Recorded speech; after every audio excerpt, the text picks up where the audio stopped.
حضور اکرم صلی اللہ علیہ وآلہ وسلم شب معراج میں بیت المقدس کی طرف جاتے ہوئے مصر کے قریب ایک مقام سے گزرے تو انہیں نہایت ہی اعلیٰ اور زبردست خوشبو آنے لگی۔ آپ صلی اللہ علیہ وآلہ وسلم نے حضرت جبریل علیہ السلام سے پوچھا کہ یہ خوشبو کیسی ہے؟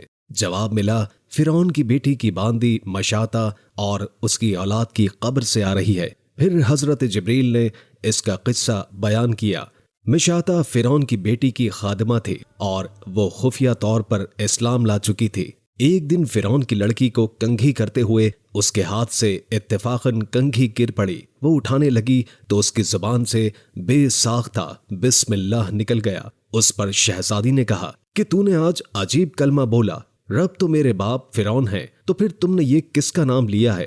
اس نے جواب دیا، فرعون رب نہیں بلکہ رب وہ اللہ ہے جو مجھے اور تجھے اور خود فرعون کو روزی دیتا ہے۔ شہزادی نے کہا، اچھا تو میرے باپ کے سوا کسی اور کو اپنا رب مانتی ہے؟ اس نے جواب دیا، ہاں ہاں، میرا، تیرا اور تیرے باپ سبھی کا رب اللہ تعالیٰ ہی ہے۔ شہزادی نے اپنے باپ سے کہلوایا۔ وہ سخت غضبناک ہوا اور اسی وقت اسے برسرے دربار بلا بھیجا اور کہا، کیا تو میرے سوا کسی اور کو اپنا رب مانتی ہے؟ اس نے کہا، میرا اور تیرا رب اللہ تعالیٰ ہی ہے جو بلندیوں اور بزرگی والا ہے۔ فرعون نے اسی وقت حکم دیا کہ تانبے کی جو گائے بنی ہوئی ہے اس کو خوب تپایا جائے اور بالکل آگ جیسی ہو جائے تو اس کے بچوں کو ایک ایک کر کے اس میں ڈال دیا جائے، آخر میں خود بھی اسے اسی میں ڈال دیا جائے۔